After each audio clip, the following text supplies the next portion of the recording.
좋은 아침입니다. 하나님께서 오늘 다섯 번째 날이군요. 네 번째는 다섯 번째 날이군요. 다섯 번째 날 하나님 앞에 나오신 여러분, 우리 주님께서 은혜 더하시고 하나님의 사랑을 더하시기를 소망합니다. 온라인으로 하시는 분들에게도 하나님의 은혜가 있기를 소망합니다. 함께 한번 기도하겠습니다. 사랑하는 하나님, 제가 눈물이 날 일이 많지만 기도할 수 있는 것으로 인해서 억울한 일이 많지만 하나님 앞에 감사할 수 있는 그 삶의 과정 때문에 주님, 하나님께서 제가 하나님 앞에 나아가는 삶의 과정이 늘 순탄하지는 않지만 그럼에도 우리 주님께서 팔을 벌리고 나를 사랑한다 고백해 주신다는 바로 그 사실 때문에 하나님, 제 삶이 하나님 앞에 행복할 수 있습니다. 고백할 수 있게 하여 주시니 감사합니다. 사랑하는 주님, 오늘 하루를 살아가는데도 이 하나님께서 우리의 삶에 베푸시는 은혜가 크기에 하나님, 제가 행복합니다. 제가 감사합니다. 주님 고백하며 걸어갈 수 있는 하나님의 사랑으로 우리를 삼아 주옵소서. 주님께서 정말 이곳에 함께하는 모든 이들에게 주님의 능력도 더하여 주시고 주님의 역사도 더하여 주셔서 하나님께서 우리에게 주시는 그 아름다운 하나님의 이야기들을 하나님이 오늘도 듣고 경험하고 느끼고 살아가 볼 수 있는 하나님의 사람 되도록 주님께서 도와주옵소서. 모든 말씀을 우리 주님 예수님 이름으로 기도드립니다. 아멘. 아멘. 하나님께서 우리에게 주시는 말씀 함께 한번 읽어보십시다. 누가복음 15장 11절부터 20절까지의 말씀이에요. 오늘 포함해서만 3번 정도 더 읽게 될 것 같은데 우리 이 말씀 우리 하나님 앞에 함께 같이 읽으면서 나아갑니다. 함께 읽지요. 시작. 예수께서 말씀하셨다. 어떤 사람에게 아들이 둘이 있는데 작은 아들이 아버지에게 말하기를 아버지, 재산 가운데서 내게 돌아올 몫을 내게 주십시오 하였다. 그래서 아버지는 살림을 두 아들에게 나누어 주었다. 며칠 뒤에 작은 아들은 제 것을 다 챙겨서 먼 지방으로 가서 거기서 방탕하게 살면서 그 재산을 낭비하였다. 그가 모든 것을 탕진했을 때에 그 지방에 크게 흉년이 들어서 그는 아주 궁핍하게 되었다. 그래서 그는 그 지방의 주민 가운데 한 사람을 찾아가서 몸을 의탁하였다. 그 사람은 그를 들로 보내서 돼지를 치게 하였다.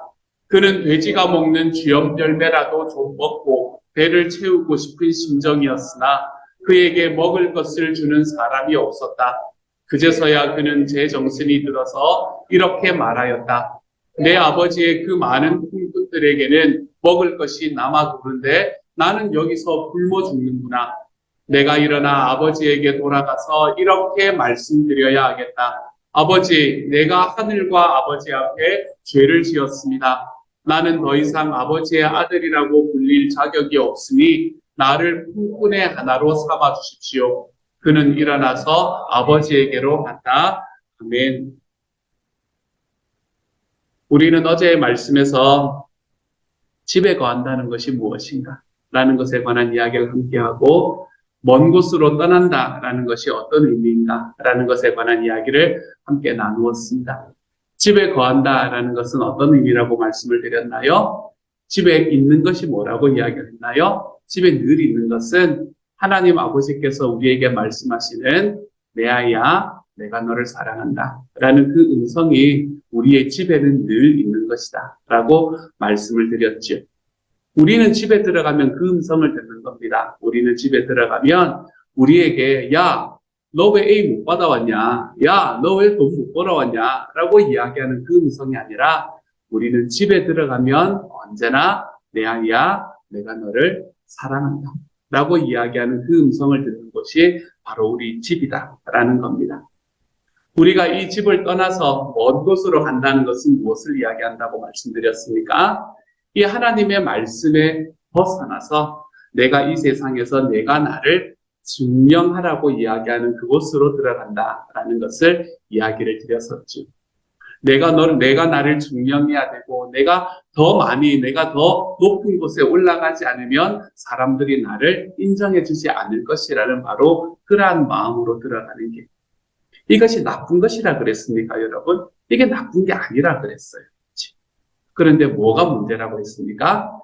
내가 집에 거하고 있을 때에, 내가 하나님의 사랑의 음성을 듣고 있을 때에 이 헛된 이야기들이지만 세상이 나에게 주는 것은 나에게 언제나 유익이 됩니다. 그런데 하나님의 말씀을 잃어버리기 시작해요. 하나님께서 너를 내가 사랑한다 라는 이 음성이 안 들리기 시작할 때 우리는 이 이야기들에, 이 세상의 이야기들에 나의 온 삶을 빼앗기게 되면서 그때부터 문제가 생겨나는 거죠. 상황의 본질을 꿰뚫어보지 못한 채 내 주변에서 행복하게 살아가는 것 같은 사람들과 외롭게 살아가는 것 같은 나의 모습을 비교하면서 나의 진심을 몰라주는 세상을 원망하면서 삽니다. 그러지 않으려고 신경을 쓰고 그러지 않으려고 애씀에도 불구하고 우리는 돈 많고 힘이 있고 아주 유명해지면 좋겠다라고 이야기하는 헛된 꿈에 사로잡혀서 살아갈 때가 생기는 겁니다. 문제의 핵심은 내가 어떤 마음을 가지느냐, 이 두 마음을 다 가지는 거죠. 하지만 문제의 핵심은 내가 누구에게 속해 있느냐라는 것에 있습니다. 하나님에 속해 있느냐, 세상에 속해 있느냐라는 여기에 달려 있습니다. 하루하루 지내는 모습을 보면 우리는 하나님보다 세상에 속해 있는 사람처럼 보입니다. 누가 조금만 싫은 소리를 해도 화가 납니다. 별것 아닌 것 같은 거절에도 내가 그간을 깊이 상심합니다. 다른 사람이 나에게 주는 의미 없는 칭찬, 이런 것이 나에게 들리면 내 얼굴에는 화색이 돕니다. 사소한 성공이라도 일어난다면 그것으로 흥분합니다. 아주 작은 일에 들뜨기도 하고 아주 작은 일에 구덩이에 처박히기도 합니다. 망망대해에 떠있는 조그만 나룻배와 같아서 물결이 일렁이는 대로 그대로 움직이는 우리의 모습을 우리는 바라봅니다. 균형을 유지하고 자칫 뒤집혀서 침몰하지 않도록 조심하는데 나의 시간과 에너지를 깡그리 쏟아붓다 보니 삶 자체가 마치 생존 경쟁처럼 되어버렸습니다. 하지만 그것은 나를 나되게 하는 게 세상이라는 착각에서 비롯된 불안한 씨름에 지나지 않는다는 것을 여러분은 좀 기억하셔야 합니다. 세상을 향해서 쉴 새 없이 우리는 이렇게 말합니다. 야, 너 나 사랑해? 너 나 사랑하는 거지? 라고 묻기 시작을 합니다. 우리가 이렇게 세상을 향해서 묻는 한 우리는 그 세상의 목소리에 휘둘리고 거기에 묶일 수밖에 없습니다. 세상은 우리를 사랑합니다. 하지만 세상은 언제나 한다면으로 가득 차 있는 사랑입니다. 우리가 세상을 향해서 너 나 사랑해? 너 나 정말 사랑하는 거지? 라고 물을 때에 세상은 우리에게 이렇게 대답합니다. 물론이지. 잘생기고 예쁘다면, 똑똑하다면, 돈이 많다면 내가 너를 사랑하지. 인류대학을 나왔다면, 좋은 직장에 다닌다면, 멋진 친구들과 사귄다면 내가 너를 사랑하고 말고, 너 일을 잘하고 상품 많이 팔고 물건 많이 사면 내가 너 사랑하다 뿐이겠어. 세상은 우리에게 늘 이렇게 조건적인 사랑을 이야기합니다. 세상의 사랑에는 수많은 한다면이 숨어 있습니다. 그래서 우리는 이 세상의 사랑을 얻기 위해서 꼬리에 꼬리를 물고 이어지는 조건들을 일일이 다 채우려고 합니다. 그런데 그것은 언제나 불가능한 일이지요. 그래서 이 한다면이라는 것이 우리의 삶의 올무가 되기 시작합니다. 세상의 사랑은 항상 조건적입니다. 그리고 그것은 앞으로도 결코 달라지지 않을 것입니다. 조건적인 사랑뿐인 세상에서 우리가 참다운 자아를 찾으려고 발버둥치는 이 헛수고를 포기하지 않는 한 우리는 이 세상에 코가 꿰인 채 사는 신세를 면할 수가 없습니다. 시도하고 실패하고 다시 시도하는 이 순환고리를 무한정 따라갈 뿐이지요. 이렇게 쳇바퀴 돌면서 살아가는 세상의 인정을 받으려고 살아가는 삶, 이것은 중독을 키우게 됩니다. 세상이 주는 것들로는 마음속 깊이 간직한 이 갈망을 채울 수가 없기 때문이지요. 우리가 살아가는 이 현대 사회에 깊이 배어든 고독을 설명하는데 이 중독이라는 단어보다 더 적합한 단어는 찾을 수가 없는 것 같습니다. 일단 중독 증세가 시작되면 세상의 자아 실현들의 요소, 이것을 하면 세상이 나를 사랑해 줄 것 같은 그것들에 집착하게 됩니다. 부를 쌓습니다. 권력을 쌓지요. 지위와 명예를 얻으려고 합니다. 마음껏 먹고 마시는 것이 나의 삶의 핵심이 됩니다. 정욕과 사랑을 구별하지 않고 성적인 만족을 얻는데 골몰하게 됩니다. 내가 더 많은 만족을 얻기 위해서 술과 담배와 그리고 또 마약에 빠져들어가는 것이 당연한 것처럼 우리는 우리의 삶의 나의 삶의 욕망들을 쫓아가는데 충실해지기 시작합니다. 이 중독은 우리에게 기대를 낳습니다. 하지만 중독은 인간의 가장 깊은 필요를 채우지 못합니다. 그리고 이 중독은 물거품처럼 사라질 헛된 바람일 뿐이지요. 세상이 우리에게 이야기하는 이런 속임수, 마치 내가 이것을 이루어내면 세상이 나를 사랑해 줄 것만 같고 우리가 언제나 불가능해 보이는 그것을 우리에게 요구한다는 이 속임수를 간파하지 못하면 먼 지방에 머물면서 허망한 일을 줍는 중독자의 삶을 우리는 살아갈 수밖에 없습니다. 자존감은 충족되지 않습니다. 끝없이 이어지는 황멸에 부닥치지요. 그러면서 중독 증세는 나날이 심각해집니다. 지금 우리가 살아가는 이 시대의 사람들은 아버지의 집을 떠나서 멀리 방황하고 있습니다. 그래서 이 중독된 인생이라는 것은 한마디로 오늘 말씀에서 나오는 먼 지방에서 사는 삶입니다. 구원을 갈구하는 부르짖음이 일어나는 지점이 바로 이 먼 지방이라는 것이지요. 가망이 전혀 없는 곳, 내가 그것을 채울 수 있는 가망, 그 한다면을 채울 수 있는 가망이 전혀 없는 곳에서 무조건적인 사랑을 구할 때마다 나는 번번이 탕자가 될 수밖에 없습니다. 그런데 여러분, 어째서 하나님께서 우리에게 말씀하시는 이 참 사랑이 가득한 이 집을 외면하고 엉뚱한 곳을 찾아 헤매며 우리는 고집을 피우는 것일까요? 그곳에서 자꾸 사랑을 찾으려고 고집을 피우는 것일까요? 하나님의 자녀이며 하늘아버지가 가장 사랑하는 아이로 인정받는 이 집이라는 자리를 버리고 왜 한사코 밖으로만 떠도는 것일까요? 하나님이 주신 선물들을 활용해서 하나님의 영광을 널리 드러내는 집에 사람의 마음을 사로잡고 인정과 칭찬을 받으며 보상을 다투는 데 써먹고 있는 내 모습, 우리는 그러한 우리의 모습을 바라보며 놀라고 또 놀랄 수밖에 없습니다. 탕자가 집을 거부하고 아버지를 거부하는 이 사건은 사실은 첫사람 아담이 하나님 앞에 저질렀던 반역의 복사판이라고 할 수 있습니다. 아담은 인간을 창조하고 생명을 이어가게 해주신 창조주 하나님의 사랑을 짓밟았죠. 자기가 가지고 있는 자기의 욕망으로, 자기가 가지고 있는 자기의 욕심으로 창조주 하나님의 사랑, 자기 안에 있는 그 집을 짓밟아 버렸습니다.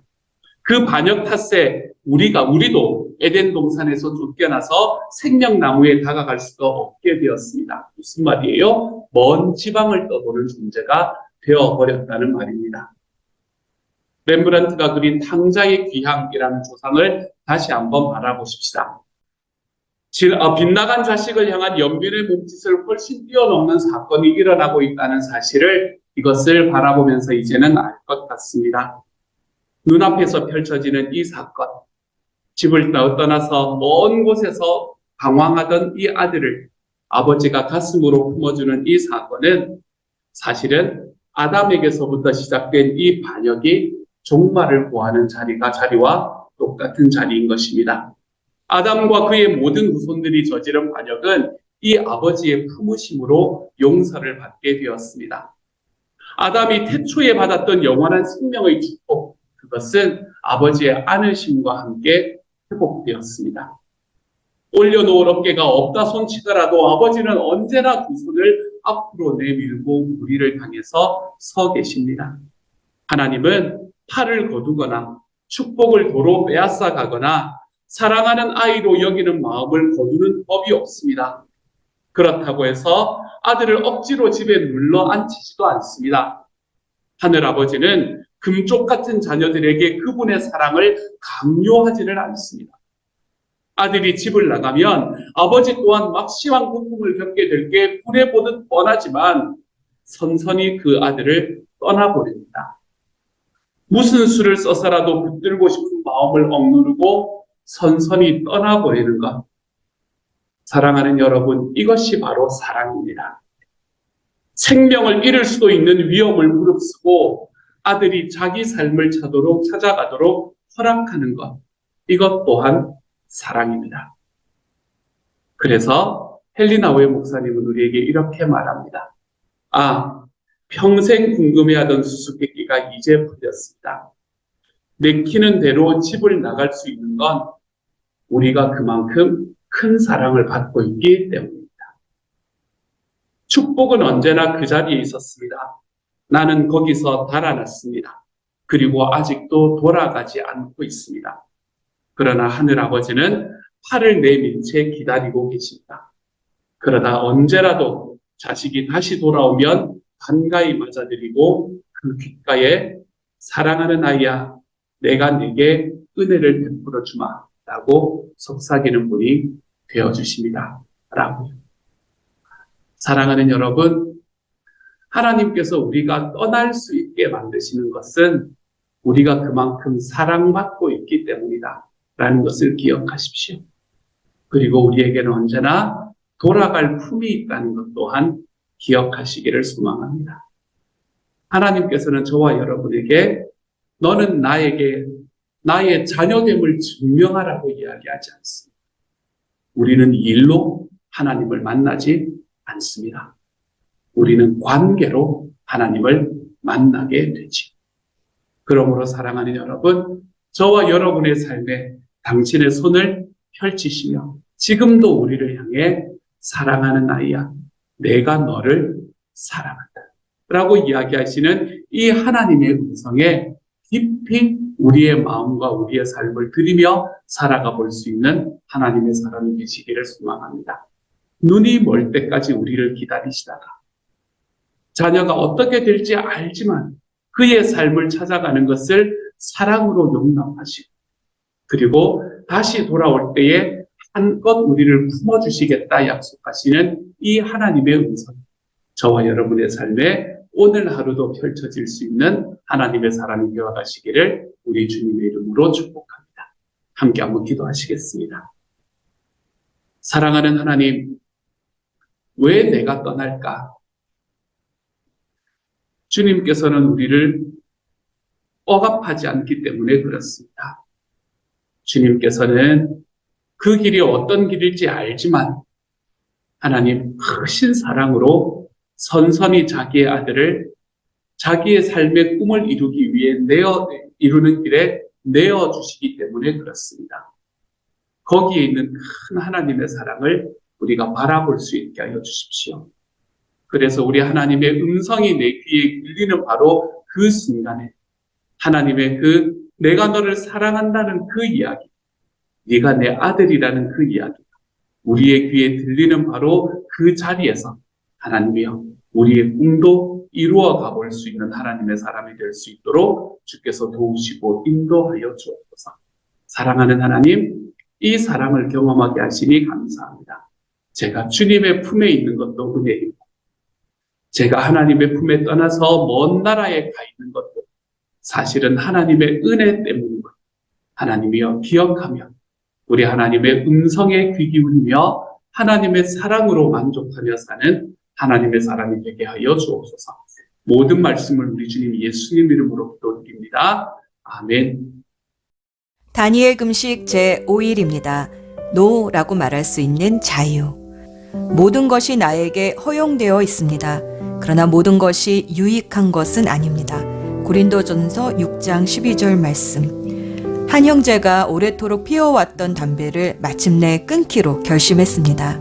함께 늘 담배 피우러 나갔던 직장 동료가 조금은 섭섭했는지 한 번은 이렇게 비아냥거리더랍니다. 피고 싶은 담배도 마음대로 못 피고 안 됐네. 자유하게 살지. 그 말에 형제는 자신도 모르게 이렇게 대꾸했습니다. 아니, 끊고 싶을 때 끊는 것이 더 자유지. 담배도 마음대로 못 끊으면서. 육신이 원하는 대로 사는 사람은 사실 자유인이 아니라 육신의 종입니다. 살면서 우리는 마땅히 해야 할 선은 행치 못하고 해서는 안 되는 악을 행할 때가 얼마나 많은지요. 자유란 해서는 안 되는 악은 행치 않고 마땅히 해야 할 선을 행할 수 있는 능력입니다. 하나님이 우리에게 이 자유를 주셨습니다. 육신에 끌려다니지 않고 오히려 육신을 쳐서 복종시키는 이 자유를 다니엘 금식 기간 동안 연습해 봅시다. 하나님의 형상과 모양대로 창조된 사람에겐 하나님처럼 자유의지가 있습니다. 자연 만물은 100% 자연 법칙에 타율 순종할 수밖에 없지만 사람은 하나님을 선택할 수도 있고 안 할 수도 있는 자유의지가 있습니다. 하나님은 이 자유의지를 왜 사람에게 주셨을까요? 사랑은 강요가 아니라 선택이기 때문입니다. 선택하려면 자유의지가 있어야 합니다. 아담과 하와는 이 자유의지를 먹는 것으로 연습했습니다. 하나님은 동산의 모든 나무 열매는 먹어도 되지만 선과 악을 알게 하는 나무의 열매만은 금하셨습니다. 하나님이냐 선악과냐. 아담은 매일의 선택을 통해 매일의 사랑 고백을 하나님께 드렸습니다. 사탄의 유혹에 넘어가 하나님 대신 선악과를 선택한 그날까지 말입니다. 문제는 그때부터였습니다. 사람은 스스로 하나님이 되기로 선택은 할 수 있지만 하나님이 될 수는 없습니다. 사람은 피조물이고 하나님은 창조주이시기 때문입니다. 내가 아닌 내가 되려 할 때에 닥쳐오는 카오스, 무질서와 혼돈과 위선이 그때부터 시작되었습니다. 하지만 하나님은 이제 선악과가 아니라 십자가를 골고다 언덕에 세우시고 다시 한번 선택권을 우리에게 주십니다. 나냐 아니면 너냐. 사랑은 강요하지 않고 선택권을 줍니다. 에덴 동산에서는 모든 것을 먹을 수 있었고 하나만 안 먹으면 되지만 이 세상에서 우리는 오직 하나만을 선택해야 합니다. 예수 그리스도의 십자가. 이 세상엔 그럴듯한 철학, 종교, 또 괜찮아 보이는 것들이 많은데 하나님은 오직 십자가뿐이다 라고 말씀하십니다. 하나님께 예스 하기 위해서 노라고 말해야 할 것이 이 세상엔 정말 많이 있습니다. 아리따운 보디발의 아내 유혹에 노라고 말하고 허둥지둥 도망쳐 나왔던 요셉처럼 40일간의 굶주림 속에서도 사탄의 유혹에 노라고 말했던 예수님처럼 예수님을 부인하면 목숨은 살려주겠다는 유혹에도 노라고 말했던 수많은 순교자들처럼 오늘 내 눈앞에 모인 기름진 음식에 대해 노라고 연습해 봅시다. TV 드라마의 다음 편이 궁금해도 노라고 말하고 성경책을 펴니다. 어쩔 수 없는 술자리에서 노라고 말하고 물 한 병을 들이킵니다. 게임 인터넷으로 유혹하는 컴퓨터에게 노라고 말하고 찬양을 부릅니다. 모든 것이 나에게 허용되어 있습니다. 그러나 모든 것이 유익한 것은 아닙니다. 고린도전서 6장 12절 말씀. 나는 내 영과 육에 유익한 것을 선택할 자유가 있습니다. 금식은 죄에 대해서는 no 하고 하나님에 대해서는 yes라고 말하는 경건의 연습입니다. 연습을 자꾸 하다 보면 습관이 됩니다. 우리 삶의 한가운데에는 여전히 선악과의 유혹이 있습니다. 육신의 종이 아니라 진리로 자유한 사람만이 no 해야 할 때 no 할 수 있습니다.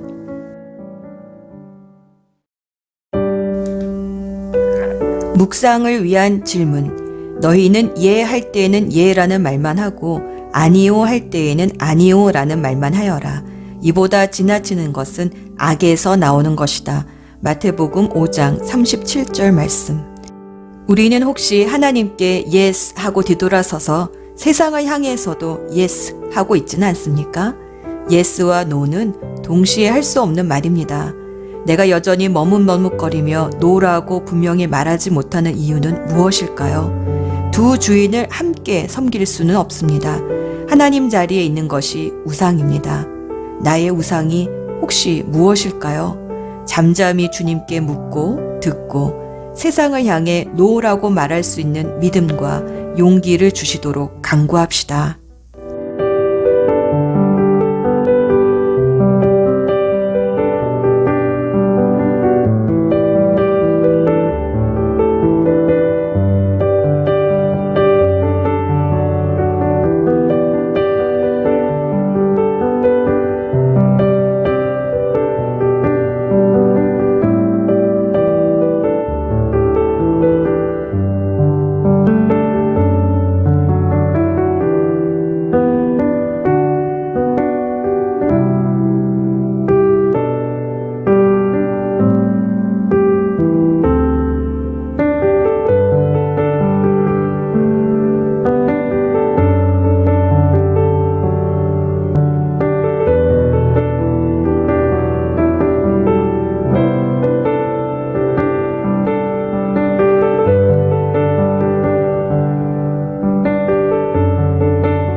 기도 포커스, 중독으로부터의 해방. 그들은 사람들에게 자유를 약속하지만 자기들은 타락한 종이 되어 있습니다.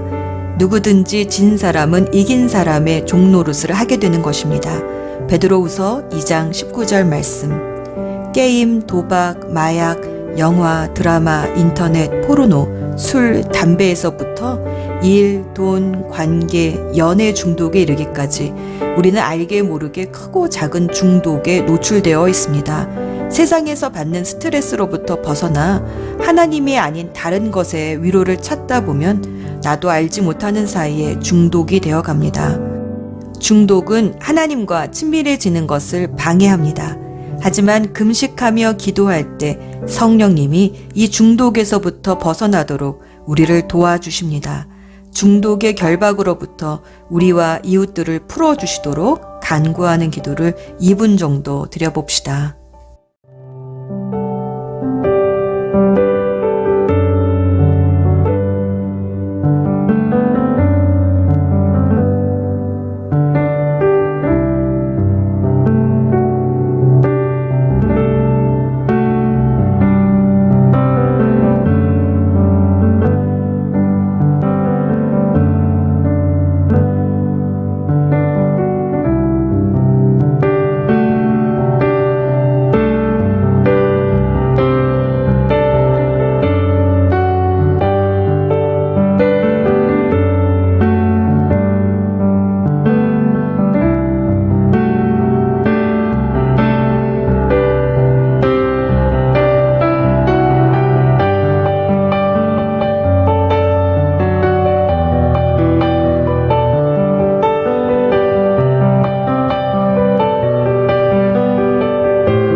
마무리 기도합니다.